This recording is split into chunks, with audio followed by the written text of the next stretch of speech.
Hey everyone, I'm Tim Volverding. I'm a Farmers Business Network Community Builder for Northeast Colorado.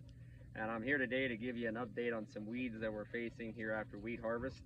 We wanted to go through some weeds, plus the pricing of the chemical that we probably will have to spray to get these controlled, and some ideas on how we can prevent these weeds from coming up. So if you can see behind me, we have some pigweeds. And so there's a few different types of pigweeds that we have to face. There's amaranth, smooth, tumble. There's a couple other ones. Mainly amaranth has started here the last few years. It has been really resistant to about any type of herbicide we can spray, which that includes Roundup, dicamba, 2,4-D, and your group 2 herbicides, which is ALS herbicides. So a lot of the ways that we can control these weeds is by ground cover. So these are light sensitive weeds. So as soon as they see light, so right out here where you can see them, we didn't have these weed pressures while the wheat was growing, but as soon as we harvested the wheat, the light got to the ground and here comes the weeds. So there's a few ways that we can control this is with chemical, crop rotation, tillage, and ground cover. So there's a multitude of different ways that we can do this. And looking at that, we want to look at, we have any weeds that are like a pop can size. Even though they're resistant, there's a few ways that we can still control them. Best way to control a weed is when the weed's not up, but once we have a weed that's about pop can size, at least on our farm here, we're going to be spraying gramoxin, which is paraquat. We got crop oil with that, 2,4-D, and drift control. So gramoxin likes to drift, so we'll run that with that, especially when you have like a sensitive crop along your neighbor's fields, so we don't drift on them.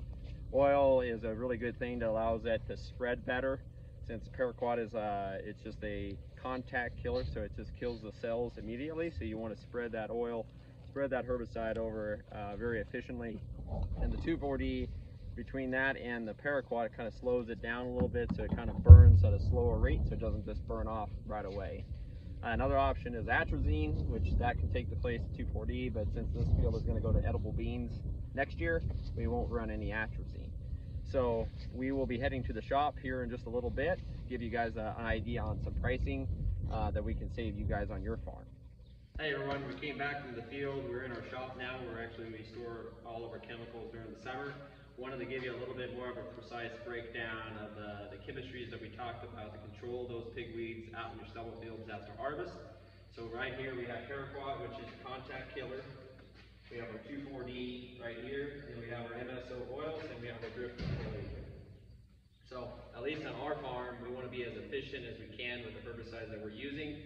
So if we're taking our MSO oils, we're adding that every time that we can on our fields. So anytime we have stubble fields for puncture vine, pigweeds, any type of like volunteer that we're getting out in our fields, we're going to run that. So the idea is, so you have on your leaves, they're trying to protect themselves. So if you take your thumb, for instance, it's a waxy kind of layer, so it's going to protect your nerves. Same concept when you have weeds.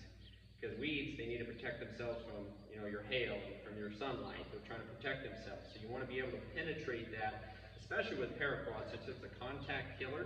It needs to be able to get into those leaves and kill those cells immediately. So your MSO oils, modified vegetable oil, it's going to help mimic that as much as it can. So an oil on oil will help penetrate that, so that way that herbicide doesn't run off. So over here you have the Field Grip ERA, and that is what we're offering from FBN, so it's our drift control agent.